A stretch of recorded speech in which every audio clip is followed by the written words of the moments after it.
కార్మికులందరికీ నా యొక్క నమస్తే. నా పేరు మన్నార్ స్వామి.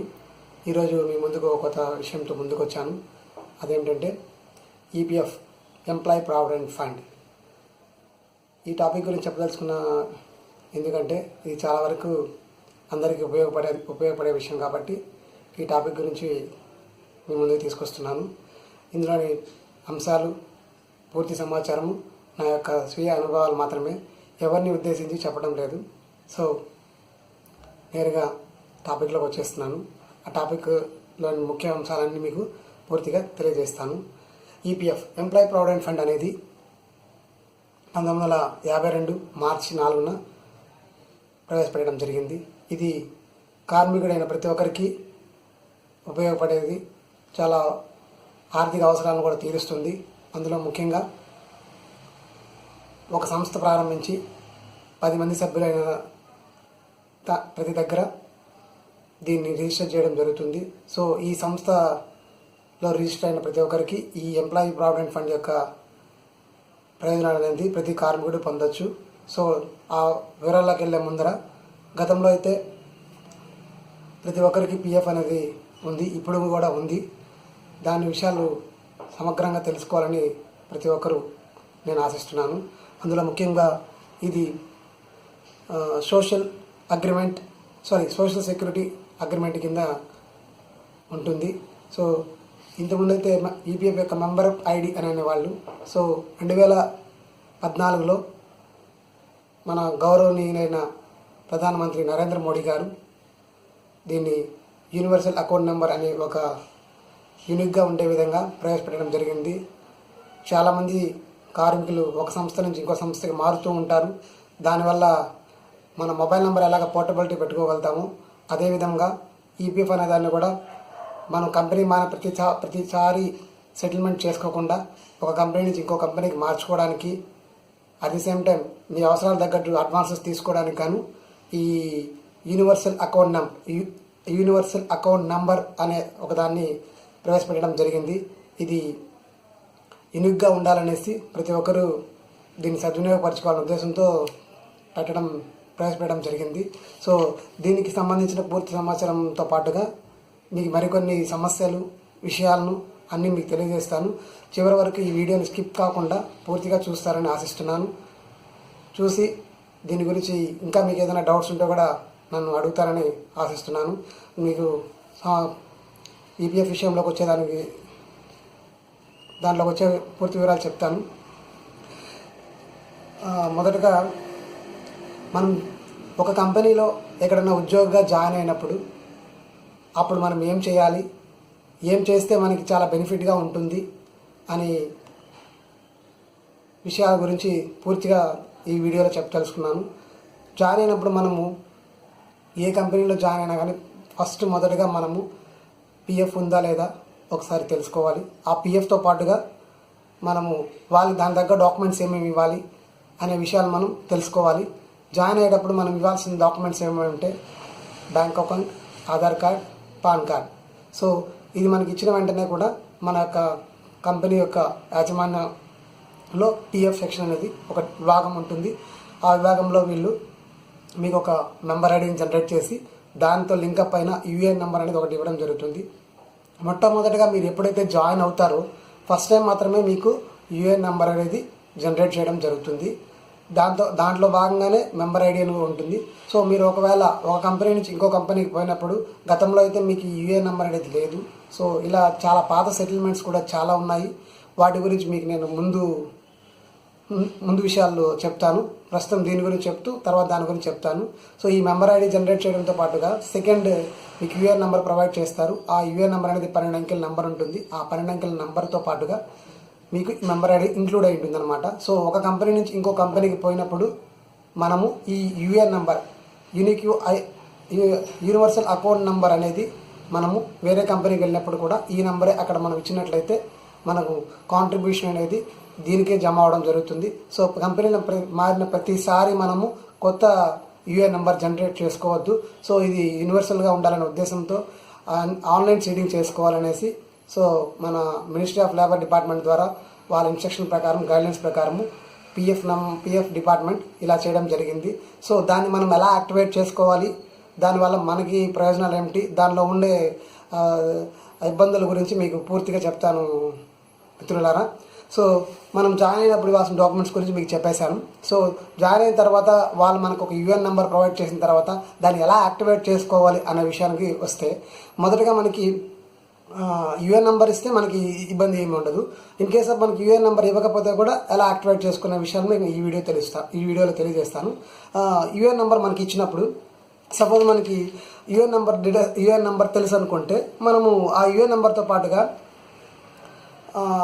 యూఎన్ కానీ ఆధార్తో లింకప్ అయి ఉంటే, ఆ లింకప్ అయినప్పుడు మనం ఏం చేయాలనుకుంటే యూఎన్ నెంబర్తో పాటుగా Aadhaar number, bank account UN నెంబర్తో పాటుగా ఒకవేళ యూఎన్ నెంబర్ కానీ లింకప్ అయి ఉంటే మనము ఆ యూఎన్ నెంబర్, మొబైల్ నెంబర్, మీ ఈమెయిల్ ఐడి, జెండర్, ఈ మనం పిఎఫ్లో ఏ పేరు అయితే మనం మెన్షన్ చేసిందో ఆ నేమ్ అక్కడ మెన్షన్ చేసి ఓటీపీ పొందడం ద్వారా మనం యాక్టివేట్ చేసుకోవచ్చు. ఒకవేళ ఇన్ కేసు మనకి ఓన్లీ యూఎన్ నెంబర్ లేదు, ఆధార్తో లింకప్ అయింది అనుకోండి, అప్పుడు మనం ఏం చేయొచ్చు అంటే ఈ ఆధార్ నెంబర్ని ఎంటర్ చేసి పిఎఫ్లో ఏ పేరు అయితే ఉందో ఆ పేరు, date of birth, gender, email ID, mobile number enter చేయడం ద్వారా మనం ఓటీపీ పొంది మన యొక్క మెంబర్ హోమ్ పోర్టల్లో దీన్ని యాక్టివేట్ చేసుకోవచ్చు అనమాట. ఈ యాక్టివేట్ చేసుకున్న తర్వాత నెక్స్ట్ స్టెప్స్ మనం ఏం చేయాలంటే, మనకి యూఎన్ చాలామంది కంపెనీ వాళ్ళు ప్రొవైడ్ చేసి ఇచ్చేస్తారు అంతే, బట్ మనమే దాన్ని యాక్టివేట్ చేసుకోవాల్సి వస్తుంది. యాక్టివేట్ చేసుకున్న తర్వాత కూడా మనకు దానికి కొన్ని పర్టికులర్స్ ఉన్నాయన్నమాట. అందులో భాగంగానే మనం కేవైసీని ఆమ్స్ని ఫిలప్ చేసుకోవాలి. ఈ కేవైసీ అనేది ఎలా ఉంటుంది ఏమిటి అనే వివరాల్లోకి వెళ్తే, కేవైసీ అంటే ఏమిటి, నో యువర్ కస్టమర్ అంటే మీ యొక్క వివరాలను bank account number, pan card, Aadhaar card details update చేసుకోవడం అనమాట. దీంట్లో మనం ఎలా చేసుకోవాలనే విషయానికి వస్తే, మనం మొదటగా చేయాల్సింది కేవైసీలో ఫస్ట్ మనం యూఏ నెంబర్ అంటే గూగుల్కి వెళ్ళి మనము మెంబర్ హోమ్ పోర్టల్ అని ఒక వెబ్ ఉందండి. ఆ వెబ్లోకి వెళ్ళినప్పుడు నేను చెప్పిన ఈ విషయాలన్నీ మీరు ఒకటొకటి స్టెప్ బై స్టెప్గా చేసుకోవచ్చు అనమాట. సో కేవైసీ డాక్యుమెంట్ అనేది ఏంటంటే, మనకి ఒక కేవైసీ నామ్స్ అంటే ఈ ఈపీఎఫ్ మనము అడ్వాన్స్ తీసుకోవాలన్నా సెటిల్మెంట్ చేసుకోవాలన్నా తప్పనిసరిగా మనకి ఈ మెంబర్ హోమ్ పోర్టల్లో అంటే యూఎన్కి సంబంధించి it is equal to EPF అనమాట. సో మనం కేవైసీ నామ్స్ ఫిల్ చేయాలి. ఆ ఫిలప్ చేయాలనే భాగంలోనే మన ఆధార్ కార్డ్ కంపల్సరీగా ఉండాలి. Aadhaar card, pan card, bank account. So bank account, pan card update చేస్తే మన యొక్క యాజమాన్యం వాళ్ళు అప్రూవల్ చేస్తారు. ఆధార్ అనేది జస్ట్ మనకి లింకప్ చేసుకోవడం వల్లనే మనం సెటిల్మెంట్స్, అడ్వాన్సెస్ తీసుకోవచ్చు అనమాట. సో ఈ ఆధార్ కార్డ్ మనం మెన్షన్ చేయాలనుకున్నప్పుడు కొన్ని టెక్నికల్ ప్రాబ్లమ్స్ కానీ టెక్నికల్ అంటే మనకి దానికి మిస్ మ్యాచ్ చేయొచ్చు. ఎందుకంటే సపోజ్ మీరు జాయినింగ్ అప్పుడు ఒక పేరు తీర్చుకోవడం వల్ల ఎంప్లాయర్ కూడా మీ పిఎఫ్ నేమ్ని ఒకలాగా, మీ ఆధార్ కార్డులో ఒకలాగా ఉంటుందన్నమాట. సో అందుకనే మనం మ్యాక్సిమం అక్కడ అంటే ఇంటి పేరుకి ముందర ఒకలాగా, ఇంటి పేరు తర్వాత ఒకలాగా, ఫుల్ నేమ్ ఒకరు, హాఫ్ నేమ్ ఒకలా కొట్టేస్తారనమాట. సో మ్యాక్సిమం మనకి ఆధార్ కార్డుకి ఈ యూఎన్ నెంబర్కి నేమ్ ఈక్వల్గా ఉండాలన్నమాట. అది same time date of birth, gender కూడా ఈక్వల్గా ఉన్నప్పుడు మాత్రమే మనకి ఈ సీడింగ్ అనేది అవుతుందన్నమాట. సో దానివల్ల మనకి ఖచ్చితంగా ఆధార్ కార్డు, బ్యాంక్ అకౌంట్ కంపల్సరీగా అప్డేట్ అయ్యి వెరిఫైడ్ అయి ఉండాలి. అప్పుడు మాత్రమే మన అడ్వాన్సెస్ కానీ క్లైమ్స్ కానీ చేసుకోవడానికి మనం అర్హులు అనమాట. లేదనుకుంటే మాన్యువల్గా ఇప్పుడు యాక్సెప్ట్ చేయట్లేదు. వన్ కండిషన్లో మాత్రం యాక్సెప్ట్ చేస్తారు. అది కూడా ఎప్పుడు అనేది నేను చివరిలో చెప్తాను. ఫస్ట్ దీని గురించి ముందుకెళ్తాము. సో ఆధార్ కార్డులో ఉన్న నేము, యూఎన్లో ఉన్న పేరు ప్రకారం మ్యాచ్ అయితే మన డాక్యుమెంట్ నెంబర్ అంటే ఆధార్ నెంబర్, నేము ఎంటర్ చేయడం వల్ల సీడింగ్ అవుతుంది. బ్యాంక్ అకౌంట్ కూడా సేమ్ అండి. బ్యాంక్ అకౌంట్లో కూడా మీరు బ్యాంక్ అకౌంట్లో ఏ పేరు అయితే ఉందో ఆ పేరు ప్లస్ నేము, ఐఎఫ్ఎస్సి కోడ్ వచ్చే కొద్దికి చాలామందికి చాలా ఇబ్బందులు వస్తూ ఉంటాయి. సో ఆ ఇబ్బందుల గురించి చాలామందికి తెలుసునా కూడా వాటి గురించి పెద్దగా పట్టించుకోకపోవచ్చు. ఎందుకంటే బ్యాంక్ అకౌంట్ కాడ మెయిన్ మిస్టేక్ ఏం చేస్తున్నారంటే, నేను అబ్జర్వ్ చేసింది నాకు వచ్చిన కొన్ని కేసెస్లో, బ్యాంక్ అకౌంట్ అనేది ఏం చేస్తారంటే, ఫర్ ఎగ్జాంపుల్ ఇంతకుముందు ఎస్బీహెచ్ ఉన్నింది, అది ఇప్పుడు కొన్ని బ్యాంక్స్ అని మర్జ్ అవ్వడం వల్ల ఏమవుతుందంటే గ్రూప్ ఆఫ్ ఎక్కువ బ్యాంక్స్ అని తక్కువగా అవ్వడం వల్ల సో మనకి బ్యాంక్ అనేది అకౌంట్ నెంబర్ ఒకటే అయినా కూడా ఐఎఫ్ఎస్సి కూడా మారుతుంది. సపోజ్ ఎస్బీఐ అనుకోండి, ఎస్బీఐ ఎత్తుకున్నా కూడా మనకి ఇంతకుముందు ఎస్బీఐ అనేది గ్రూప్ ఆఫ్ మర్జ్ అవ్వడం వల్ల అకౌంట్ నెంబర్ ఒకటే అవ్వడం వల్ల అది same time EPF department transfer చేసే amount SBI treasury bank account అవ్వడం వల్ల మనకి ఎస్బీఐ అకౌంట్ నెంబర్ ఇస్తే మాత్రం ఫర్ ఎగ్జాంపుల్ మనకి ట్రాన్స్ఫర్ అవుతుంది అనమాట. అంటే ఐఎఫ్ఎస్సి కూడా తప్పించినా మనకి రాంగ్ ఇచ్చినా కూడా ఇబ్బంది లేదు. కానీ మనం చేయాల్సింది ఏంటంటే ఎనీ నేషనలైజ్ బ్యాంక్ మన బ్యాంక్ అకౌంట్ నెంబర్ కరెక్ట్గా ఉందా చెక్ చేసుకోవాలి. ఎందుకంటే కొన్ని ముందర 00 కూడా వస్తాయి. అవి ఎంటర్ చేసినా చేయకపోయినా పర్లేదు, బట్ కొన్ని కేసెస్లో మాత్రం చేయాలి. ఎందుకంటే 00 కన్నా కూడా మెయిన్ డిజిట్స్ ఇంపార్టెంట్ అనమాట. ఎందుకంటే కొన్ని బ్యాంక్స్కి నెంబర్స్ అనేది ఖచ్చితంగా ఇన్ని డిజిట్స్ అని ఖచ్చితంగా ఉంటాయి. ఆ డిజిట్స్ ప్రకారం ఉండాలి. ఐఎఫ్ఎస్సి కూడా మస్ట్ అండ్ షుడ్. ఎందుకంటే ఎస్బీఐ అకౌంట్ ఇతర బ్యాంక్స్ ఏదైనా మనము నెఫ్ట్ చేయాలనుకున్నప్పుడు వాళ్ళు ట్రాన్స్ఫర్ చేసినప్పుడు మన అకౌంట్కి జమ కాకపోవచ్చు. దానివల్ల మనకు అమౌంట్ కూడా డబ్బులు పడకుండా చాలా ఇబ్బంది పడిన రోజులు ఉన్నాయి కూడా. సో అలాంటప్పుడు మళ్ళీ మనము గ్రీవెన్స్ రైజ్ చేసుకొని గ్రీవెన్స్ ఫాలోఅప్ చేసుకొని కొద్ది రోజుల తర్వాత ఆ అమౌంట్ మళ్ళీ తిరిగి పొందాల్సి వస్తుంది. లేదా తర్వాత కూడా అంతకంటే ముందు మన గ్రీవెన్స్ రైజ్ చేయడం వల్ల వాళ్ళ ప్రాబ్లం రిజాల్వ్ చేస్తే మనకు ఆ అమౌంట్ మళ్ళీ తిరిగి మన పాస్బుక్లో జమ అవుతుంది. సో ఈ టెక్నికల్ ప్రాబ్లం గురించి మళ్ళీ మీకు కొంచెం ముందుకెళ్ళిన తర్వాత చెప్తాను. సో ఖచ్చితంగా మీరు చేయాల్సిందంటే బ్యాంక్ అకౌంట్ అప్డేట్ చేసుకునేటప్పుడు మాత్రం ఖచ్చితంగా మీ యొక్క బ్యాంక్ పాస్బుక్లో ఉన్న మీ నేము, అకౌంట్ నెంబరు, సన్ ఆఫ్ అంటే నాన్నగారి పేరు, ఆర్ స్పౌస్ అంటే వైఫ్ పేరు, సో ఇవన్నీతో పాటుగా ఐఎఫ్ఎస్సి కూడా కరెక్ట్గా ఉందా లేదా చెక్ చేసుకోవాలి. చెక్ చేసుకున్న తర్వాతనే మీరు మెంబర్ హోమ్ పోర్టల్లో కేవైసీలో మేనేజ్ ఆప్షన్లో కేవైసీలో ఈ డాక్యుమెంట్ డీటెయిల్స్ ఎంటర్ చేసేటప్పుడు bank account number, document name అంటే పాస్బుక్లో ఏ పేరు ఉందో ఆ పేరు ఐఎఫ్ఎస్సిలో కరెక్ట్గా ఎంటర్ చేయాలన్నమాట. ఎంటర్ చేసినప్పుడు మాత్రమే మీకు ఫర్దర్గా మీకు ఏదైనా క్లైమ్స్ రావాల్సి అనుకున్నప్పుడు ఇది చాలా ఉపయోగపడుతుంది అనమాట. లేదనుకున్నప్పుడు మీరు ఈ ప్రాబ్లమ్స్ అన్ని ఫేస్ చేయాల్సి వస్తుంది ఫ్రెండ్స్. సో గుర్తుపెట్టుకొని నేషనలైజ్ బ్యాంక్స్ మాత్రమే యాక్సెప్ట్ చేస్తాయి. నార్మల్గా ఉన్న ఇప్పుడు కొన్ని కోఆపరేటివ్ బ్యాంక్స్ అలాంటివి ఉన్నాయన్నమాట, అలాంటివి యాక్సెప్ట్ చేయవు. కంపల్సరీగా నేషనలైజ్ అయిన బ్యాంక్స్ మాత్రమే యాక్సెప్ట్ అవుతుంది. సో గ్రూప్స్ బ్యాంక్ ఆఫ్ ఏమన్నా మనకి మర్జ్ అయిన బ్యాంక్స్ కూడా మీరు కొత్తగా పాస్బుక్ తీసుకొని ఆ పాస్బుక్లో ఉన్న డేటా ప్రకారమే account number, name, IFSC code enter చేసుకుంటే మీ కేవైసీ నామ్స్లో బ్యాంక్ అకౌంట్ డీటెయిల్స్ అనేది మీ ఎంప్లాయర్ అప్రూవ్ చేస్తాడు. పాన్ కార్డ్ కూడా సేమ్ అండి. పాన్ కార్డులో ఉన్నట్టు మీ డాక్యుమెంట్ నెంబరు, పేరు ఎంటర్ చేశారంటే అది సరిపోతుంది. ఆధార్ మాత్రం కంపల్సరీగా మీకు మ్యాచ్ అవ్వాలి. మ్యాచ్ అవ్వని సందర్భంలో మీకు అప్పుడు కొన్ని ప్రాబ్లమ్స్ వస్తాయన్నమాట. ఆ ప్రాబ్లం గురించి మీకు నేను ఎక్స్ప్లెయిన్ చేస్తాను. ఎందుకంటే యాక్టివేట్ చేసుకునే భాగంలో ఇది కూడా ఒకటి అనమాట. ఇప్పుడు మనకి ఈ సపోజ్ మీ పేరులో ఒకలాగా ఉంది, యూఎన్లో ఒకలాగా ఉంది అనమాట. సో అప్పుడు ఏం చేస్తారంటే యూఎన్ ప్రకారం పెట్టుకోవడానికంటే కూడా ఆధార్ ప్రకారం ఉన్నది మనకి యాక్సెప్ట్ అవుతుంది అనమాట. సో అప్పుడు మనం ఏం చేయాలంటే అక్కడ ఒక ఆప్షన్ ఉంటుంది మేనేజ్ మేనేజ్లో బేసిక్ డీటెయిల్స్లోకి వెళ్ళినప్పుడు మీరేం చేస్తారంటే మీరు ఆధార్ కార్డులో మీ మార్క్ లిస్ట్ ప్రకారము యాజ్ పర్ గవర్నమెంట్ రికార్డ్స్ ప్రకారం మీ పేరు ఎలా ఉంది, date of birth, gender, mail ఎలా ఉన్నాయో చెక్ చేసుకొని ఆధార్ కార్డ్ అప్డేట్ చేసుకోండి. అట్ ది సేమ్ టైం మీరు యూఎన్కి ఇచ్చిన మొబైల్ నెంబరు, ఆధార్కి ఇచ్చిన మొబైల్ నెంబర్ ఒకటే పెట్టుకోండి. ఆ రెండు ఒకటేగా పెట్టుకోవడము, యాక్టివేట్లో పెట్టుకోవడం వల్ల మీకు క్లైమ్ ప్రాసెసింగ్ టైంలో ఎండ్ ఆఫ్ ద టైంలో మీకు ఈ ఓటీపీ అనేది వస్తుంది అనమాట. ఆ ఓటీపీ ద్వారా మీరు కన్ఫర్మ్ చేస్తేనే మీ క్లైమ్ ప్రాసెస్ అవుతుంది. ఏదైనా అడ్వాన్స్ కానీ, పిఎఫ్ ఫైనల్ సెటిల్మెంట్ కానీ, పెన్షన్ కానీ, ఎనీథింగ్. సో అందుకే మీరు ఏం చేయాలంటే మ్యాక్సిమం యూఎన్లో ఉన్న నెంబరు, ఆధార్లో ఉన్న నెంబరు ఒకేలాగా ఉండే విధంగా చేసుకుంటే బెస్ట్ అండి. అది సేమ్ టైం మీరు కూడా మెయిల్ ఐడి కూడా అప్డేట్ చేసుకుంటే అటు ఆధార్లో కానీ యూఎన్లో కానీ మెయిల్ ఐడి ఒకటే ఇచ్చి అప్డేట్ చేసుకోవడం వల్ల మీకు ఆ డిపార్ట్మెంట్కి సంబంధించిన ఎనీ ఆధార్ ఓటీపీస్ కానీ యూఎన్కి సంబంధించిన ఏదైనా అలర్ట్స్ కానీ ఎస్ఎంఎస్ రూపంలో మీకు వస్తాయన్నమాట. సో దానివల్ల మీకు క్విక్గా మీ క్లైమ్స్ చేసుకోవడానికి హెల్ప్ అవుతుంది. ఇది మాత్రం మైండ్లో గుర్తుపెట్టుకోండి. అండ్ ఈ నేమ్స్ కూడా ప్రాబ్లం వచ్చినప్పుడు ఏం చేయాలనుకున్నప్పుడు సపోజ్ మీ పేరు డిఫరెంట్గా ఉందన్నప్పుడు ఆధార్లో ఉన్న పేరు ప్రకారం రిక్వెస్ట్ పెడితే యాక్సెప్ట్ అవుతుందండి. సో ఆ accept date of birth, gender ఈక్వల్గా ఉన్నప్పుడు మాత్రమే, నేమ్ మాత్రమే డిఫరెంట్ ఉన్నప్పుడు మాత్రం ఇంతకుముందు అయితే మన పిఎఫ్ డిపార్ట్మెంట్ వాళ్ళు ఏం చేశారంటే ఆధార్ నెంబర్లో ఉన్న పేరు, యూఎన్లో ఉన్న పేరు, date of birth, gender match అయితే మాత్రమే యాక్సెప్ట్ అవుతుంది అనమాట మనం పెట్టే రిక్వెస్ట్. సో ఇది మనం పెడితే మాత్రమే మన క్లైమ్ రిక్వెస్ట్ పెట్టిన తర్వాతనే ఇది ప్రాసెస్ అయ్యి అప్రూవల్ అయిన తర్వాత మాత్రమే మనం క్లైమ్ చేసుకోవడానికి ఎలిజిబిలిటీ, అంతవరకు చేసుకోవడానికి కుదరదు. సో మనం ఏం చేయాలనుకుంటే ఈ ఆధార్లో ఉన్న పేరు మాత్రమే అక్కడ రిక్వెస్ట్ పెట్టాలి. అదే నేమ్ టైప్ చేయాలి. So at the same time date of birth mismatch వస్తుంది. Date of birth mismatch వచ్చినప్పుడు మీరేం చేయాలంటే సపోజ్ ఇంతకుముందు అయితే date of birth single day difference ఉన్నా కూడా యాక్సెప్ట్ అయ్యేది కాదు. బట్ ఏమంటే ఇప్పుడు ఈపీఎఫ్ డిపార్ట్మెంట్ కొన్ని రిలాక్సేషన్ ఇచ్చిందనమాట. సో ఎక్స్క్యూజెస్ ఇచ్చింది. దానివల్ల మనకేమిటంటారా ఒక రోజు నుంచి 3 సంవత్సరాల లోపల మీ యూఎన్లో ఉన్న డేట్ ఆఫ్ బర్త్, ఆధార్లో ఉన్న డేట్ ఆఫ్ బర్త్ డిఫరెంట్ అయినా వితౌట్ డాక్యుమెంట్ అటాచ్మెంట్ చేయకుండా కూడా మనం రిక్వెస్ట్ పెట్టచ్చు అనమాట. జెండర్ కూడా సేమ్, జెండర్ కూడా మీరు మేల్ ఉంటే ఫీమేల్, ఫీమేల్ ఉంటే మేల్ డిఫరెంట్గా పడినప్పుడు కూడా యాక్సెప్ట్.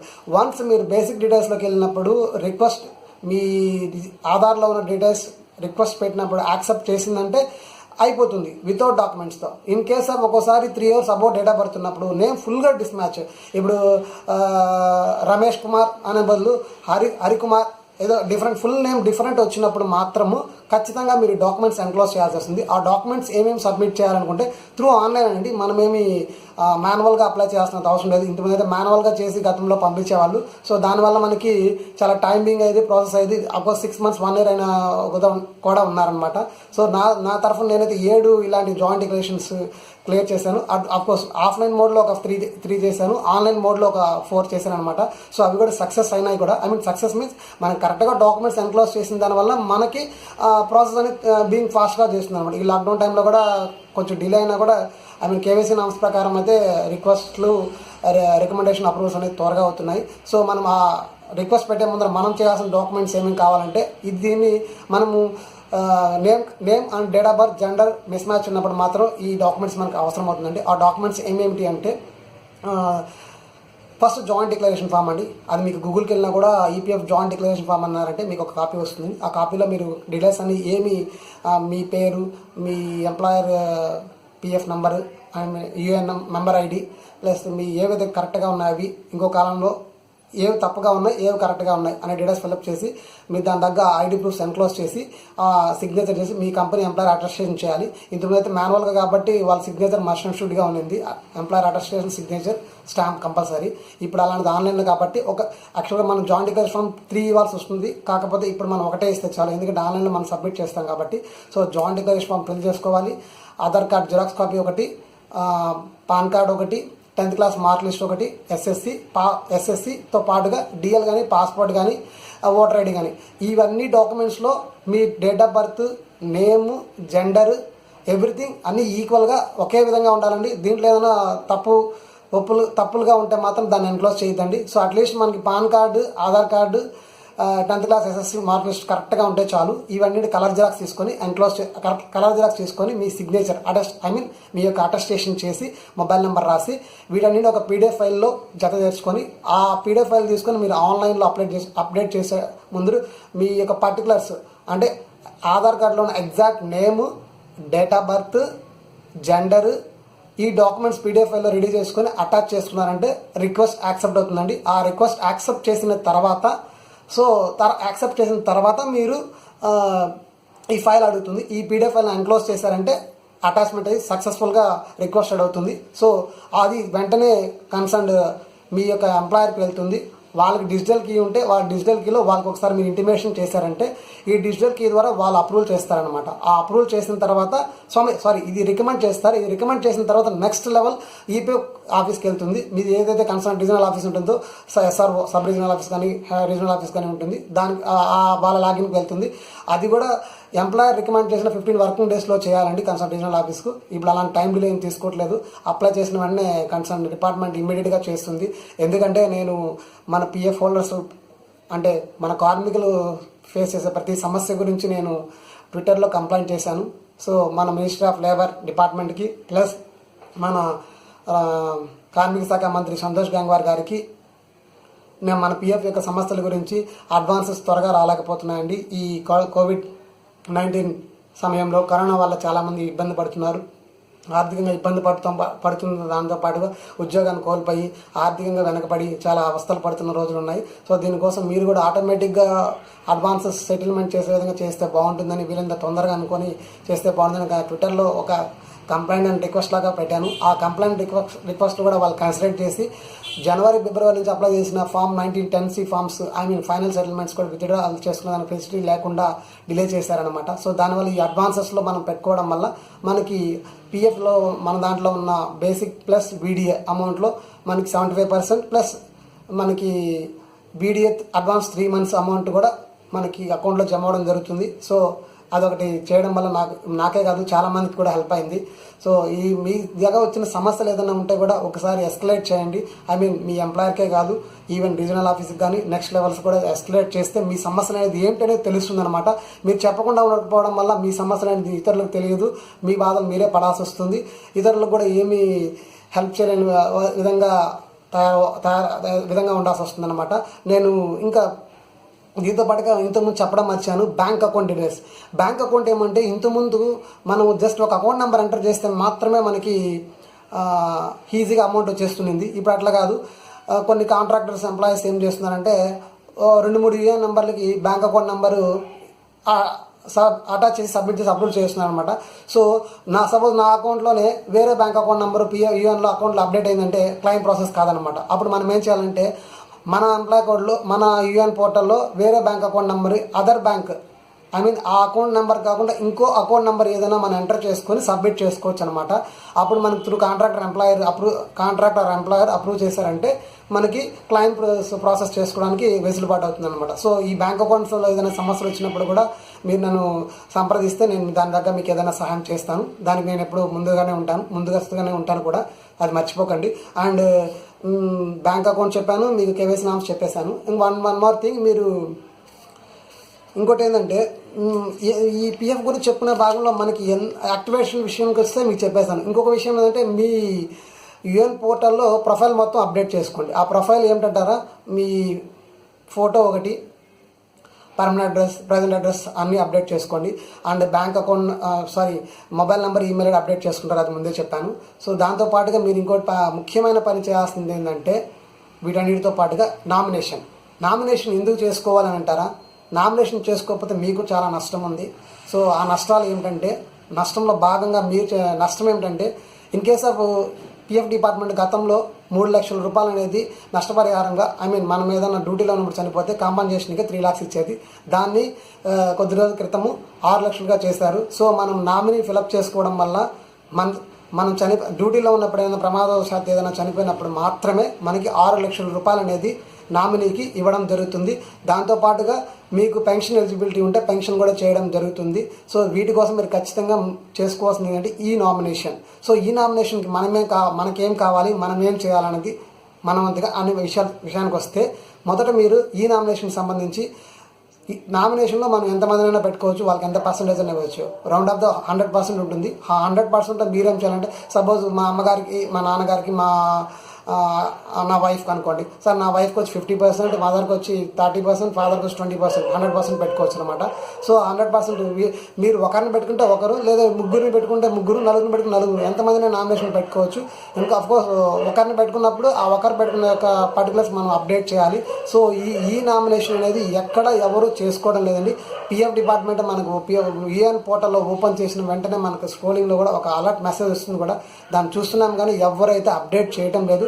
చేసుకోవడం వల్ల బెనిఫిట్స్ ఉందని మీకు చెప్పాను. ఇప్పుడు అట్ ది సేమ్ టైం మనం చేసుకునే సమయంలో మనం ఏం చేయాలంటే కొన్ని private companies, well knowing companies ఏం చేస్తాయంటే ఈపీఎఫ్ డీటెయిల్స్ అనేది వాళ్ళ నామినీ యొక్క పూర్తి వివరాలను మనం జాయినింగ్ అప్పుడే మన దగ్గర తీసుకుంటారు కాబట్టి application documents require all family details తీసుకుంటారు కాబట్టి వాళ్ళ పిఎఫ్ యొక్క నామినీ డీటెయిల్స్ అన్ని వాళ్ళ లాగిన్లో ఫిలప్ చేస్తారు. సో మన క్లైమ్ ఏదైనా ప్రాబ్లం వచ్చి మనం చనిపోయినప్పుడు కానీ, ప్రమాదవశాత్తు ఏదైనా జరిగినప్పుడు కానీ ఈ క్లైమ్ సెటిల్మెంట్స్ అనేది ప్రాసెస్ అనేది స్పీడ్గా జరగడం కోసం కంపెనీ ఆ డీటెయిల్స్ ఫిలప్ చేయాలన్నమాట. సో అప్పుడు మనం ఏం చేయాలంటే ఆధార్ కార్డు వాళ్ళది ఇచ్చి ఉండాలి. సో అప్పుడు ఇవ్వకపోయినా కూడా వాళ్ళు నేమ్స్ డీటెయిల్స్ ఎంటర్ చేస్తున్న నామినీ ఎన్క్లోజ్ అంటే మనకి లీగల్ హైర్షిప్ లేకుండా ప్రాబ్లం మళ్ళీ ఎన్క్లోజ్ చేయకుండా టైం బీయింగ్ కాకుండా క్లైమ్స్ అప్పుడు మనకి డెత్ క్లైమ్స్ అప్పుడు చాలా హెల్ప్ అవుతుంది అనమాట. సో అందుకు మీరేం చేయాలంటే మన యూఎన్ పోర్టల్లోనే మనం చేసుకోవచ్చు. అది ఎలా అంటారంటే ఈ నామినేషన్ ఉంటుంది అనమాట, ఒక ఆప్షన్ మేనేజ్లో ఈ నామినేషన్. ఆ ఈ నామినేషన్కి వెళ్ళినప్పుడు మనము ఆ నామినీ పేరు, Aadhaar number, date of birth, వాళ్ళ ఫోటో, ఆ బ్యాంక్ అకౌంట్ డీటెయిల్స్ ఇవ్వాలన్నమాట. అవి ఇచ్చి అప్డేట్ చేశారంటే మన concern employer through regional office ద్వారా అది అప్రూవల్ అవుతుంది. సో ఇన్ కేస్ ఆఫ్ మనకి ఏదైనా ప్రమాదం జరిగినప్పుడు క్లెయిమ్ చేసుకునే దానికి ఇది ఈజీ మెథడ్ అనమాట. సో తప్పకుండా ఈ నామినేషన్ అనేది చేసుకోండి. ఇన్ కేస్ ఆఫ్ మర్చిపోయినా కూడా జాయిన్ అయినప్పుడే చేసుకోండి. ప్రతి ఒక్కరు నేను చెప్పడం ఏంటంటే కార్మికులారా, జాయిన్ అయిన రోజే మొదట్లోనే మీరు ఈ ఈపీఎఫ్ సంబంధించిన ప్రతి ఒక్కటి ఫిలప్ చేసుకొని డాక్యుమెంట్స్ ఇచ్చి కేవైసీ నామ్స్ ఫిలప్ చేసుకుంటే మీరు ఈ మధ్యలో ఉద్యోగం చేస్తున్నప్పుడు కూడా మీకు ఏదైనా డబ్బులు అవసరమైనప్పుడు దీన్ని మనం ఒక ఏటీఎం కార్డ్ లాగా విత్డ్రా చేసుకోవచ్చు అండి అడ్వాన్సెస్. అంతకుముందైతే చాలా ఇబ్బందిగా ఉంది ఆన్లైన్ ప్రాసెస్ కాబట్టి మీ ఎంప్లాయీ అమౌంట్లో ₹1 కూడా మీరు ఎన్నిసార్లు తీసుకోవచ్చు ఈ కేవైసీ నామ్స్ ఫిలప్ చేసిన వాళ్ళకి. ఫిలప్ చేయకపోతే మీరే ఇబ్బంది పడాల్సి వస్తుంది. గతంలో చాలామంది ఈపీఎఫ్ గురించి తెలుసుకోరు. అది ఎప్పుడో నేను జాయిన్ అయినప్పుడు దాని గురించి అనుకుంటారు. మళ్ళీ at the end of time మేము రిజైన్ చేసిన తర్వాత లాస్ట్లో తీసుకుంటాంలే మనకి ఇప్పుడల్లా ఎందుకు అవసరం ఉండదు అనుకోవచ్చు. బట్ ఇప్పుడు ఫర్ ఎగ్జాంపుల్ ఈ కరోనా టైంలో ఎత్తుకోండి దాదాపు 443 కోట్ల రూపాయలు ఈపీఎఫ్ విత్డ్రా చేశారు 1.5 మంత్లో మాత్రమే. ఐ మీన్ మార్చ్ ఏప్రిల్లో 1.5 మంత్ 2 మంత్స్లోనే ఇంత అమౌంట్ని మన పెద్ద కంపెనీల్లో పనిచేసే వాళ్ళు ఈపీఎఫ్ అనేది విత్డ్రా చేశారు. సో మనకు కూడా ఎప్పుడు ఏ అవసరం వస్తుందో తెలియదు. మనకు కూడా చాలా అప్పులు ఉంటాయి.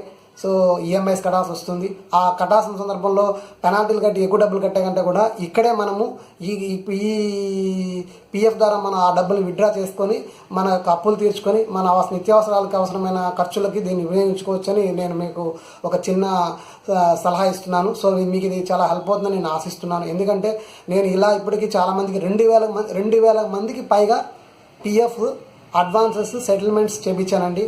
సో నాకు అంత నాలెడ్జ్ లేదు. బట్ నాకున్న ఒక ఈపీఎఫ్ విషయం మాత్రమే తెలుసుకొని దాంట్లో లొసుగులు తెలుసుకొని సమస్యలు తెలుసుకొని నాకు వచ్చిన సమస్యలు నేను తెలుసుకుంటూ నా ఫ్రెండ్స్ కానీ కొలీగ్స్ కానీ వచ్చిన సమస్యల గురించి కూడా నేను చాలా వరకు వాళ్ళకి హెల్ప్ చేశాను.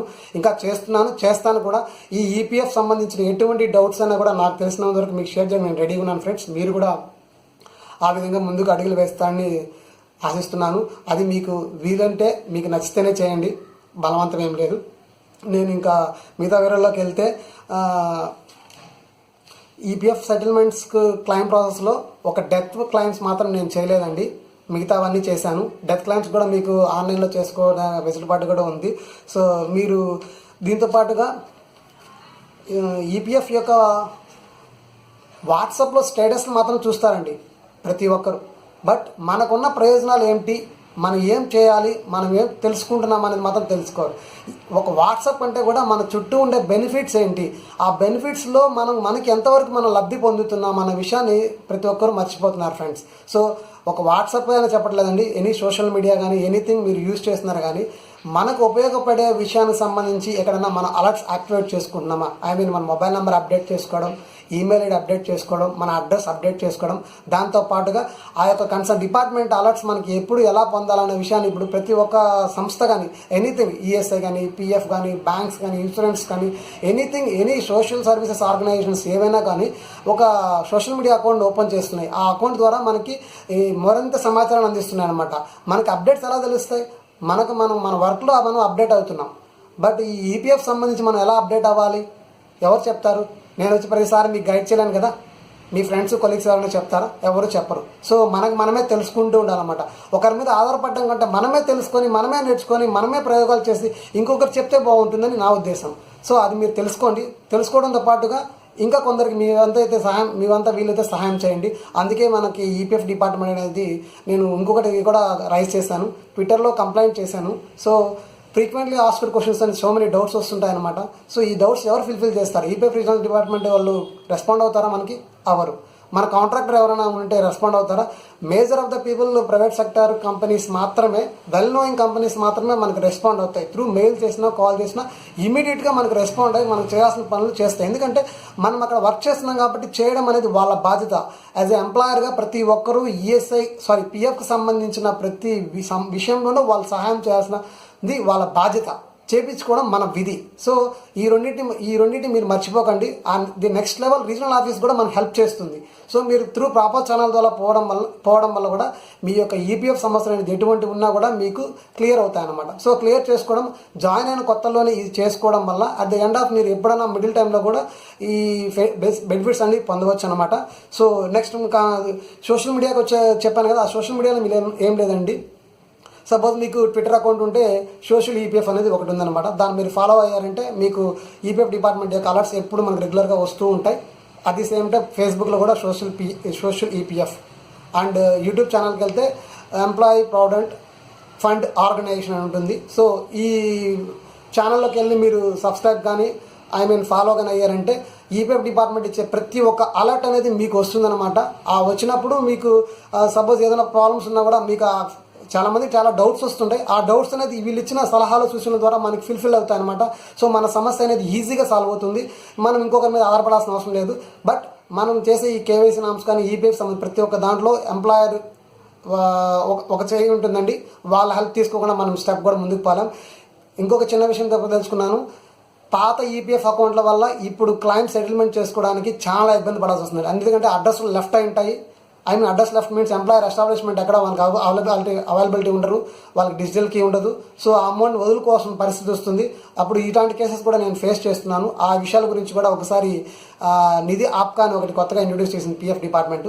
సో దాంట్లో మనము ఎవ్రీ మంత్ 10th డేట్న అంటే ఆ రోజు హాఫ్ డే ఆ రోజు సెలవు అయితే నెక్స్ట్ డే వెళ్ళి మనం అటెండ్ అవ్వచ్చు. దానికి అటెండ్ అయ్యి మన సమస్యల గురించి చెప్పి మాన్యువల్గా కూడా క్లైమ్ సెటిల్మెంట్ చేసుకునేందుకు కూడా ఏదైనా పాసిబిలిటీ ఉంటే ట్రై చేయండి అని చెప్పి అర్థం అనుకున్నాను. ఎందుకంటే అది మన డబ్బులండి, మనం కష్టపడిన సొమ్ము, మనం సంపాదించిన దాంట్లో నుంచి కొంచెం కట్ చేసి దాంట్లో జమ చేశారనమాట. సో దానివల్ల మనం లబ్ధి పొందాలి అనుకున్నప్పుడు దాని గురించి తెలుసుకోవడంలో మనకి ఉత్సాహం ఉండాలి. సో తెలుసుకోకపోతే నష్టపోయేది ఎవరు? మీరు నేను కాదు, మీ సొమ్ము మీరు నష్టపోతారు. ఇలాంటి వాళ్ళు ఎంతోమంది కోట్ల అమౌంట్ అనేది ఈపీఎఫ్ డిపార్ట్మెంట్లో ఉంది. దాన్ని ఎలా తీసుకోవాలి, ఎలా చేసుకోవాలని మీకు తెలియదు అనమాట. ప్రమాదం వచ్చినప్పుడు చూద్దాం, మనకు అవసరమైనప్పుడు చూద్దాం అనుకుని సైలెంట్ అయిపోతారు. సో ఇది చాలా తప్పండి. ఫస్ట్ నుంచి మనం జాయిన్ అయినప్పుడే మనం దీని గురించి తెలుసుకొని మనం మొదట్లోనే చేసుకొని సమస్యలు అనేది దాంట్లో దిగిన తర్వాత తెలుస్తుంది అనమాట. ఎందుకంటే ఆధార్లో ఒక పేరు, యూఎన్లో ఒక పేరు, ఇలా డిఫరెంట్ నేమ్స్ పెట్టుకోవడం వల్ల ఏమవుతుందంటే మనము పిఎఫ్ విత్డ్రా చేసుకోవడానికి సర్టెన్ టైం వెయిట్ చేయాలి. ఎమర్జెన్సీ అమౌంట్ వచ్చినప్పుడు దీన్ని యూటిలైజ్ చేసుకోలేకపోతాం అనమాట. సో ఇవన్నీ మైండ్లో పెట్టుకోండి ఫ్రెండ్స్. అండ్ ఇంకోటి ఏంటంటే మనకి ఈపీఎఫ్ అనేది ఎంత పర్సెంటేజ్ కట్ అవుతుంది ఏంటి అన్న విషయానికి వస్తే, మనకి సపోజ్ ఇప్పుడు పిఎఫ్ అనేది లాస్ట్ ఇయర్ వచ్చి 8.5%గా డిసైడ్ చేశారు. ఈ 8.5% అంటే ఏమిటని అంటారా? ప్రతి సంవత్సరం అనేది మినిస్ట్రీ ఆఫ్ లేబర్ డిపార్ట్మెంట్ దీనికి లింకప్ అనమాట. ఆ డిపార్ట్మెంట్ అనేది ప్రతి సంవత్సరం మీకు ఒక రేట్ ఆఫ్ ఇంట్రెస్ట్ని డిసైడ్ చేస్తుంది అనమాట. అది మినిస్ట్రీ ఆఫ్ లేబర్ డిపార్ట్మెంట్తో టచ్ అయి ఉంటుంది. సో ఆ టచ్ అయిన దాంట్లో మనకేమంటే ఒక డిపార్ట్మెంట్ అనేది మీటింగ్ కండక్ట్ చేసుకుని ఆ మీటింగ్ ద్వారా ఈ రేట్ ఆఫ్ ఇంట్రెస్ట్ని డిసైడ్ చేస్తారు. లాస్ట్ ఇయర్ 2018-2019లో 8.65 ఉంది. ఈ ఇయర్ అనేది 8.65గా డిసైడ్ చేశారు. లాస్ట్ టైం 8.65, ఇప్పుడు 8.5గా ఉంది. ఇది క్యుములేటివ్ ఇంట్రెస్ట్ అండి. ఇంకోటి ఏంటంటే మనకి ఈ పిఎఫ్లో ఎంత డిడక్ట్ చేస్తారు ఏమిటనే విషయానికి వస్తే, మనకి పిఎఫ్ అనేది 12%గా ఉంటుందండి. ఎంప్లాయీ వాటా వచ్చి 3.67, ఎంప్లాయర్ వాటా 8.33 ఉంటుందండి. టోటల్గా 12% అనేది మనం జీతం నుంచి డిడక్ట్ చేస్తారు. ఆ డిడక్ట్ చేసిన అమౌంట్ని మనకి మన పిఎఫ్ అమౌంట్కి ట్రాన్స్ఫర్ చేయడం జరుగుతుందన్నమాట. సో దాంతోపాటుగా పెన్షన్ పర్సంటేజ్ కింద 1250 రూపాయలు అనేది వెళ్తుంది. సో ఆ 50 రూపాయలు మొత్తం కలిపితే మనకి ఈ 1800 ప్లస్ 550 రూపాయలు అనేది వేస్తే, ఫర్ ఎగ్జాంపుల్ 15,000 రూపాయలకి క్యాలిక్యులేషన్ తీసుకుంటే నెలకి 18,000 రూపాయలు అనేది మన జీతం నుంచి కట్ చేస్తారు. తర్వాత 550 రూపాయలు అనేది ఎంప్లాయర్ వాటా వేస్తారు. ఈ రెండింటిలో కలిపి కొంత మొత్తం అనేది పెన్షన్కి వెళ్తుంది అనమాట. ఆ పెన్షన్లో భాగంగా 1250 రూపాయలు అనేది జమ అవుతుంది. సో మనకి ఈ 3 అనేది మన అకౌంట్లో జమ అవుతుంది. సో ఎంతో కొంత మొత్తం మనము ఉద్యోగంతో పాటుగా కొంత మొత్తాన్ని సేవ్ చేసుకుంటున్నాం అన్నమాట. అది కూడా మనకు ఒక అడ్వాంటేజ్ అవుతుంది. అండ్ నెక్స్ట్ థింగ్ ఏంటంటే ఈ 12% అనేది కూడా మనం 40%గా చేసుకోవచ్చు. అది ఎలా అంటారా? సపోజ్ మీకు ఇన్కమ్ సోర్స్ చూపించుకుంటే పిఎఫ్ డిపార్ట్మెంట్కి త్రూ ఎంప్లాయర్ ద్వారా 40%. సో మనకి సపోజ్ ఇన్కమ్ ఎక్కువగా ఉంది, ఈ జీతం తక్కువైనా కూడా మేము అడ్జస్ట్ చేసుకోగలుగుతాం అనుకున్నప్పుడు మీ గ్రాస్ శాలరీలో కూడా 40% వరకు మనము ఈపీఎఫ్కి ట్రాన్స్ఫర్ చేసుకోవచ్చు అనమాట. ఆ వెసులుబాటు అనేది కూడా ఉంది. చాలామందికి దీని గురించి అవగాహన లేదు. ఎందుకంటే సపోజ్ నాకే ఇన్కమ్ ఒక 5 నుంచి ఒక నెలకి ఒక 15,000, 20,000 అడిషనల్గా వస్తుంది ఈ శాలరీ కాకుండా అనుకున్నప్పుడు, ఇన్కమ్ సోర్స్ దండిగా ఉందనుకున్నప్పుడు, ఈ శాలరీ మీద ఆధారపడటం తక్కువైనప్పుడు ఈ 40% వరకు ఇంక్రీజ్ చేసుకోవచ్చు అనమాట. మ్యాక్సిమం కొన్ని ఎంప్లాయర్స్ ఒప్పుకోరు. ఎందుకంటే ఈ అమౌంట్ పెంచిన దానివల్ల కూడా ఎంప్లాయర్ కూడా దండిగా అమౌంట్ యాడ్ చేయాల్సి వస్తుంది అనమాట. సో అందుకని చేయరు. బట్ ఒకటి మీరు అది ఎంక్వైరీ చేయండి. ఎందుకంటే దీన్ని చేసుకోవడం వల్ల ఏమంటే సపోజ్ మీకు ఇన్కమ్ ఎక్కువ రావడం వల్ల ఈ డబ్బులలో 40% మీ శాలరీ డిడక్ట్ చేసుకోవడం వల్ల మీకు ఎక్కువ అమౌంట్ పిఎఫ్లో జమ అవుతుంది అనమాట. ఇది ఇంట్రెస్ట్ అనేది చక్రవడ్డీ అవుతుంది, క్యుములేటివ్ అవుతుంది అనమాట. దానివల్ల మీకేమంటే ఎక్కువ అమౌంట్ని ఇన్వెస్ట్ చేసినట్టు అవుతుంది అనమాట. సో ఈ 40% అనేది కూడా ఒకసారి దృష్టి పెట్టండి. దానివల్ల మీకే బెనిఫిట్ అవుతుంది. Of course middle class, lower peoples కొంచెం కష్టం అవుతుంది. మ్యాక్సిమం ఇంకా కొంచెం ఇన్కమ్ సోర్స్ ఎక్కువ ఉన్న వాళ్ళకైతే ఇది హెల్ప్ అవుతుందని నా ఉద్దేశము. సో దీని గురించి కూడా ఒకసారి మనసులో పెట్టుకోండి. అండ్ నెక్స్ట్ ఇంకోటి ఏంటంటే పిఎఫ్ సెటిల్మెంట్కి వచ్చేందుకు ఒక ప్రాబ్లం ఉందండి. సపోజ్ నేనే ఒక కంపెనీలో పనిచేసి మానేశానండి. మానేసిన తర్వాత సెటిల్మెంట్ చేసేసుకుంటాను. సెటిల్మెంట్ చేసుకున్న తర్వాత కూడా గతంలో అయితే ఇంట్రెస్ట్ అనేది చాలా ఆలస్యంగా జమ అయ్యేది. ఇప్పుడు అట్లా కాదండి. ఇప్పుడు ఏ ఇయర్కి ఆ ఇయర్ కానీ మార్చ్ 31st కంతా మా ఇంట్రెస్ట్ అనేది క్యుములేట్ అయ్యి అప్ టు టిల్ ఎంత అమౌంట్ ఉందో ఆ అమౌంట్కి జమ అవుతుందో జరుగుతుంది అనమాట. గతంలో అయితే ఈపీఎఫ్ అమౌంట్ ట్రాన్స్ఫర్ చేసేవాళ్ళు. యాక్చువల్గా ఇంతకుముందు అయితే 6 months 1 year కూడా ఒకసారి బల్క్గా అమౌంట్ అనేది మన యూఎన్ పిఎఫ్ అకౌంట్లో జమ చేసేవాళ్ళు. ఇప్పుడు ఆ పరిస్థితి లేదనమాట.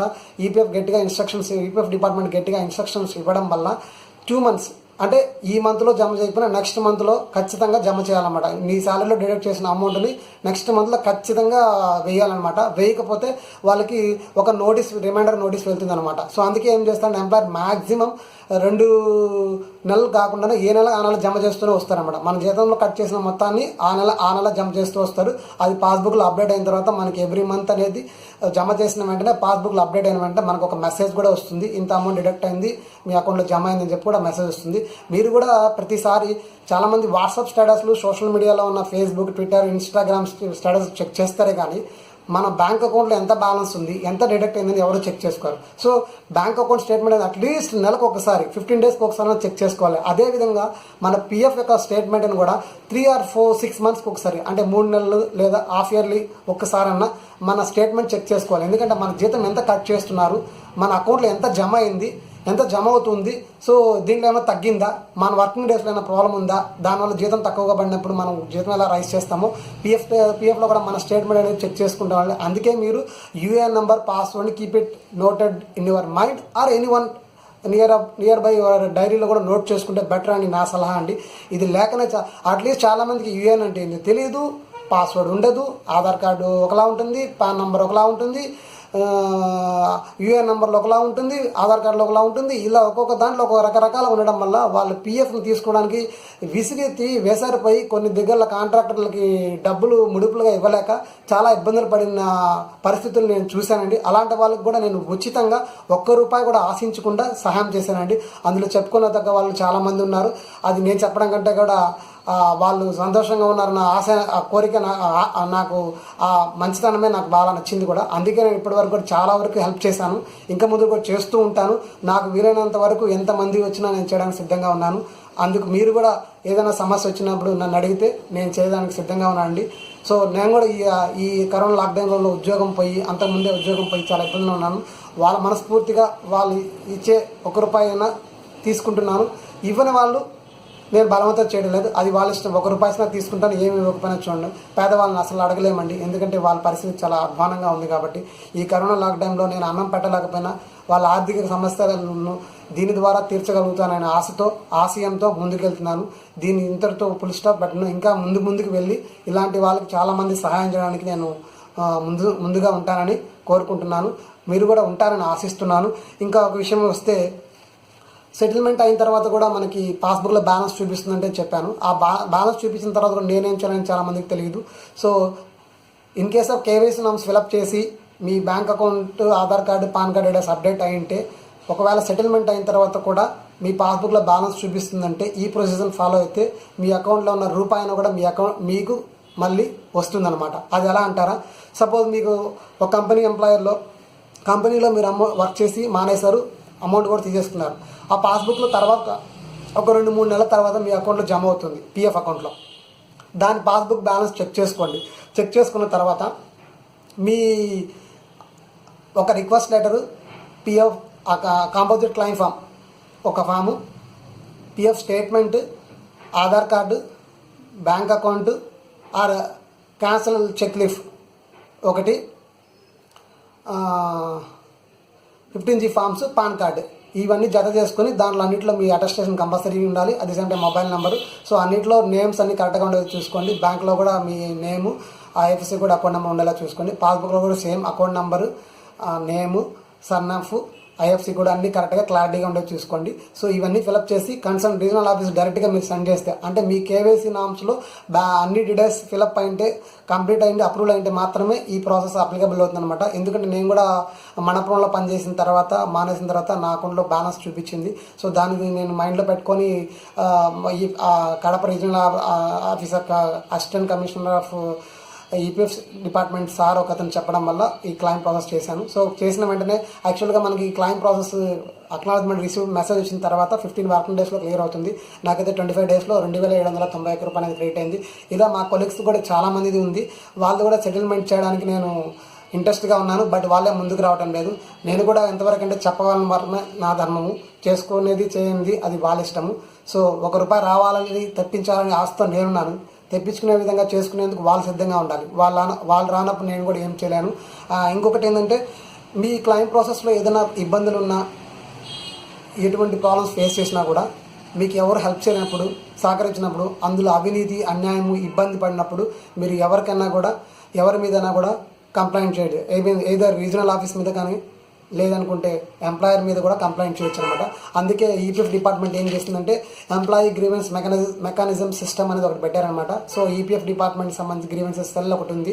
సో ఆన్లైన్లోనే మనం కంప్లైంట్ రైజ్ చేయొచ్చు.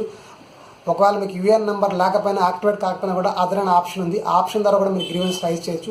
గ్రీవెన్స్ రైజ్ చేయడం వల్ల నాకేంటి లాభం అనుకుంటారు. మునుపటి రోజుల్లో అయితే గ్రీవెన్స్ రైజ్ చేస్తే పట్టించుకునే నాదుడే లేదండి.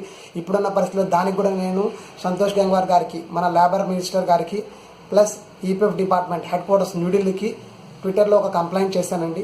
సో ఇలాంటి గ్రీవెన్సెస్ మేము కంప్లైంట్ రైజ్ చేస్తే మీరు ఎటువంటి చర్యలు తీసుకోకుండా, మాకు ఆ ప్రాబ్లమ్ సాల్వ్ చేయకుండా రెడ్యూజల్ గ్రీవెన్స్ అనేది క్లోజ్ చేస్తున్నారండి. దానివల్ల మాకేంటి ప్రయోజనము, రైజ్ చేసి కూడా మేము దానివల్ల ఆ ప్రాబ్లమ్ సాల్వ్ చేసుకోలేకపోతున్నామని ఒక రిక్వెస్ట్ అండ్ కంప్లైంట్ 2 రైజ్ చేశానండి. దానివల్ల ఇప్పుడు ఏమైందంటే, ఫర్ ఎగ్జాంపుల్కి ఎత్తుకుంటే మా ఫ్రెండ్ ఒక అబ్బాయి అజీమ్ అనేసి, అతను జనవరిలో ఒక క్లైమ్ చేసుకున్నాడు ఫైనల్ సెటిల్మెంట్.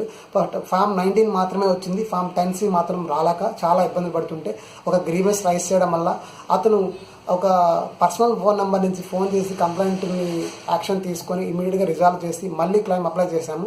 అప్లై చేసిన తర్వాత అతనికి ఒక 1.5 వీక్ తర్వాత అమౌంట్ క్రెడిట్ అయింది. అది కూడా 56,077 రూపాయలు.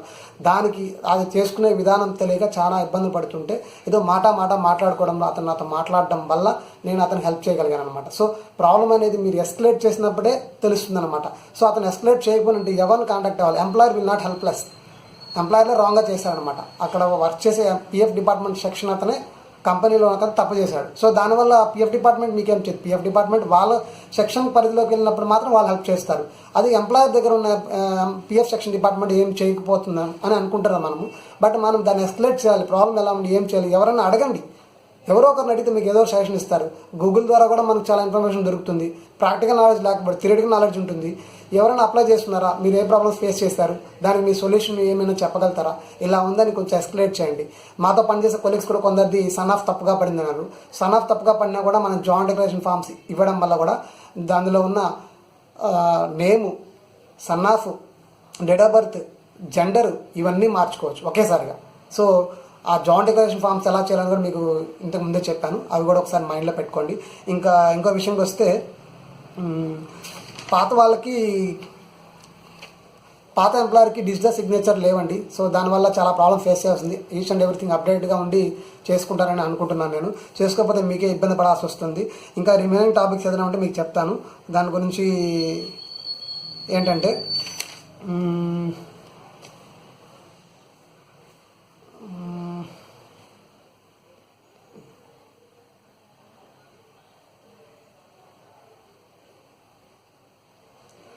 ఇంకో విషయం ఏంటంటే, ఈపీఎఫ్ సంబంధించిన విషయంలో ఫర్గెట్ పాస్వర్డ్. సపోజ్ మీరు పాస్వర్డ్ మర్చిపోయినా ఫర్గెట్ పాస్వర్డ్ కూడా యాక్టివేట్ చేసుకోవచ్చు. ఒకటి మొబైల్ నెంబర్ కూడా చేంజ్ చేసుకోవచ్చు అండి. ఇంతకుముందు మొబైల్ నెంబర్ చేంజ్ చేసుకోవడానికి చాలా ఇబ్బందిగా ఉండేది. అది ఇప్పుడేమి పెద్ద ఇబ్బంది ఏం కాదు.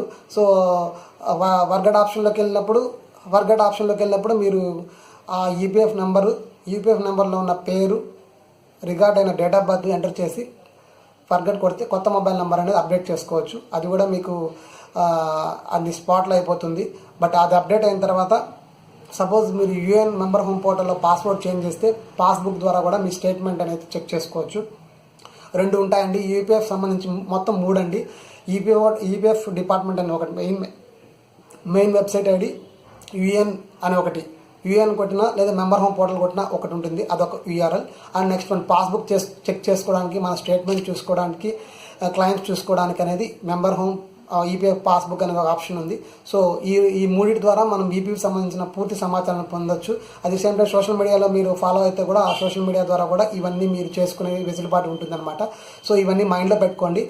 ఫర్గెట్ పాస్వర్డ్ కొట్టేసి మనం ఈ మొబైల్ నెంబర్ కూడా యాక్టివేట్ చేసుకోవచ్చు అని మీకు ఒక విషయం తెలియజేశాను. సో దానివల్ల కూడా మీకు కొంచెం మొబైల్ నెంబర్ అప్డేట్ చేసుకొని మీరు విత్డ్రా చేసుకోవచ్చు అనమాట. ఇంకొక విషయం ఏంటంటే, ఇంకొక ముఖ్యమైన విషయం ఏంటంటే, మనం ఒక పిఎఫ్ సంబంధించి కంటిన్యూగా 10 సంవత్సరాలు కాంట్రిబ్యూషన్ ఉంటే దాని ద్వారా మనకి పెన్షన్ పొందే వెసులుబాటు ఉందండి. అది ఏమిటంటారా, సపోజ్ మనము ఎనీ ఆర్గనైజేషన్లో కంటిన్యూగా ఒక 10 సంవత్సరాలు కాంట్రిబ్యూషన్ అనేది ఈపీఎఫ్ డిపార్ట్మెంట్ ట్రాన్స్ఫర్ అవుతూ ఉంటే మనకి 16th ఇయర్ తర్వాత పెన్షన్ పొందేదానికి అర్హులవుతారండి. అందుకే మీరు కంపెనీ మారిన ప్రతిసారి కూడా ఈపీఎఫ్ని విత్డ్రా చేయకండి. సో ట్రాన్స్ఫర్ చేసుకోండి. ట్రాన్స్ఫర్ చేసుకుని అడ్వాన్స్ తీసుకోండి మీకు ఎంత అవసరమైనా కూడా. బట్ సెటిల్మెంట్ అయితే చేసుకోవద్దు. ఎన్ని కంపెనీలు మారినా కూడా ఒకే నెంబర్, ఈ 12 digits number and UR number మాత్రమే ఇవ్వండి. ట్రాన్స్ఫర్ కూడా ఈ కంపెనీ మారినప్పుడు date of exit date enter చేసుకోండి. ఇంకోటి ఏంటంటే, గతంలో కొన్ని కంపెనీలు మానేసి బయట వచ్చినప్పుడు ట్రాన్స్ఫర్ పెట్టుకోవడానికి డేట్ ఆఫ్ ఎగ్జిట్ డేట్ అనేది ఎంప్లాయర్ మాత్రమే ఎంటర్ చేసేవాళ్ళు. ఇప్పుడు అలాంటిది లేకుండా మనమే ఇండివిజువల్గా మనకి ఆ యూఆర్ నెంబర్లో యాక్టివేట్ అయిన మొబైల్ నెంబర్తో మనము date of exit date OTP ఆధారంగా చేసుకోవచ్చు అనమాట. దానివల్ల మనం ఏమంటే, పాత కంపెనీ యొక్క ఒకే యూఏఎన్ నెంబర్లో different multiples of member IDs ఉన్నప్పుడు మనకి ఇది మల్టిపుల్ ఐడీస్ ఉన్నప్పుడు మనకి ఇది ఉపయోగపడుతుంది అనమాట. సో దానివల్ల మనకి ఏమంటే, date of exit date enter చేసుకొని పాత కంపెనీది ఈ కంపెనీకి ట్రాన్స్ఫర్ చేసుకోవచ్చు అనమాట. సో దానివల్ల మనకి ఎటువంటి శ్రమ లేకుండా, ఇబ్బంది లేకుండా, ఇంతమంది మాన్యువల్ ఫామ్స్ రిక్వెస్ట్ లెటర్స్ రాసి కన్సల్ట్ ఎంప్లాయర్ ద్వారా కన్సల్ట్ రీజనల్ ఆఫీస్ పంపిస్తేనే ట్రాన్స్ఫర్ చేసి మన అకౌంట్కి జమ చేసేవాళ్ళు. ఇప్పుడు అలాంటిది ఏంటంటే, సింగిల్ అంతా ఆన్లైన్, ఇంట్లో కూర్చొని మన ఇంటర్నెట్ ఉంటే మనమే చేసుకోవచ్చు అనమాట. ఒకరి హెల్ప్ అవసరం లేదు. మన అవేర్నెస్ ఉండి మనకు నాలెడ్జ్ ఉండాలనే కానీ ఇంట్లో కూర్చొని ఫామ్ 13 ట్రాన్స్ఫర్ చేసుకోవచ్చు, ఫామ్ 31 అడ్వాన్స్ తీసుకోవచ్చు, form 19 EPF settlement amount, form 10C pension amount కూడా విత్డ్రా చేసుకోవచ్చు అనమాట.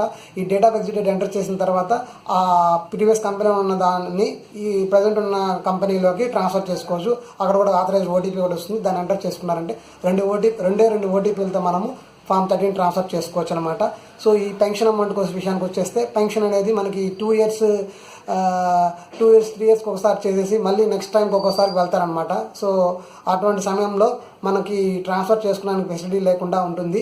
సో కంటిన్యూగా 10 ఇయర్స్ మన సర్వీస్ ఉండడం వల్ల ఏమవుతుందంటే మనకి బెనిఫిట్ అనేది పొందుతుందన్నమాట.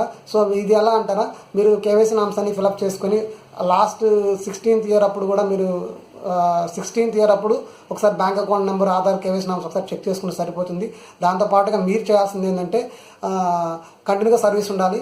సో మధ్యలో అడ్వాన్స్ మాత్రమే తీసుకోండాలి, ఈపీఎఫ్ ఎంప్లాయీ అమౌంట్ మాత్రం తీసుకోండాలి, సెటిల్మెంట్స్ ఉండకూడదు. సో దానివల్ల మీకేం అడ్వాంటేజ్ అంటారా, సో పెన్షన్ ఎలిజిబిలిటీ ఉంటుందన్నమాట. ఆ పెన్షన్ ఎలిజిబిలిటీ లేకుండా పోవడానికి కారణము అడ్వాన్స్ కాకుండా మొత్తం తీసేసుకునేస్తారు. సో 10 ఇయర్స్ సర్వీస్ ఉండే విధంగా చూసుకోండి. సో మీకు 16th ఇయర్ నుంచి పెన్షన్ వస్తుంది. అది ఎట్లా అంటారు, లాస్ట్ మీరు శాలరీలో ఎంత పర్సంటేజ్ అనేది తీసుకుంటారో ఆ పర్సంటేజ్ అనేది గ్రాస్ శాలరీలో 15% మీకు పెన్షన్ ఎలిజిబిలిటీ అవుతుందన్నమాట. సో ఈ 15% ఎలిజిబిలిటీ అనేది మీకు ఎవ్రీ మంత్ మీకు మీ బ్యాంక్ అకౌంట్కి క్రెడిట్ అవుతుంది. సో ఈ ఫెసిలిటీ కోసం ఈ బెనిఫిట్స్ పొందాలనుకున్నప్పుడు కంటిన్యూ 10 ఇయర్స్ సర్వీస్ అనేది ఉండే విధంగా చూసుకోండి. అది మీకు చాలా హెల్ప్ అవుతుంది కూడా. సో ప్రతిసారి మీరు దీన్ని మర్చిపోకుండా చూడండి ఫ్రెండ్స్. సో ఈపీఎఫ్ గురించి పూర్తి సమాచారం మీకు అందించాను. సో ఇవన్నీ మీరు మైండ్లో పెట్టుకోండి. ఏదో నాకు తెలిసిన సమాచారాన్ని మాత్రమే మీకు తెలియజేశాను. మిగతా ఇంకా చాలా విషయాలు ఉన్నాయి, ఇంకా దీంట్లో చాలా లోటుపాట్లు ఉన్నాయి. సో ఆ సమస్యల గురించి మీకు ఏదైనా ఇబ్బంది అనిపించినప్పుడు, మీకు ఏదైనా నా సహాయం కావాలనుకున్నప్పుడు నా డిస్క్రిప్షన్లో నా యూఆర్ఎల్ నెంబరు నా ఈపీఎఫ్ డిపార్ట్మెంట్ యొక్క యూఆర్ఎల్స్ ప్లస్ నా మొబైల్ నెంబర్ కూడా ఇస్తాను. మీకు ఏదైనా అవసరమైనప్పుడు ఈ మొబైల్ నెంబర్కి కాంటాక్ట్ అయినా కూడా నా వంతు నేను సహాయం చేస్తాను. దానికి నేను అడిగిన కొన్ని డీటెయిల్స్ నా మీద నమ్మకంతో మీరు ఇచ్చారంటే నేను కూడా మీకు ఏదైనా సమస్య వచ్చిన దానికి నేను ఎలా చేయాలని గైడ్ చేస్తాను. సో నేను ఒకటే కాదండి, మీరు తెలుసుకున్న విషయాలు కూడా నలుగురికి, కార్మికులకు తెలియచేయండి. ఆ కార్మికులు కూడా ఇలాంటి సమస్యలు చాలా చోట్ల పడుతూనే ఉంటారు. ఆ సమస్యలు పడకుండా మీ వంతు సహాయం అందిస్తారని కోరుకుంటున్నాను. నా వంతు సహాయం ఎప్పుడు ఉంటుంది, దాంట్లో ఎటువంటి సందేహం లేదు. సో కార్మికులందరూ బాగుండాలి, వాళ్ళ సమస్యలన్నీ ఆర్థికంగా ముడిపడి ఉంటాయి కాబట్టి అవి ఈ ఆర్థికం ద్వారా పూర్తి చేసుకొని హ్యాపీగా ఉండాలని కోరుకుంటున్నాను. సో ఈ వీడియో కనుక మీకు నచ్చినట్లయితే లైక్ చేయండి, షేర్ చేయండి, కామెంట్ రూపంలో మీ అభిప్రాయాన్ని తెలియచేయండి. సో నా మొబైల్ నెంబర్ అనేది 7386890266. ఇంకొక నెంబర్ వచ్చి 8247291883. కామెంట్ రూపంలో మీ అభిప్రాయం తెలియజేస్తాను ఆశిస్తున్నాను. Wish you all the best and good luck. And ఈ వీడియోని మీరు చూసినందుకు గాను నా హృదయపూర్వక ధన్యవాదాలు. జై హింద్.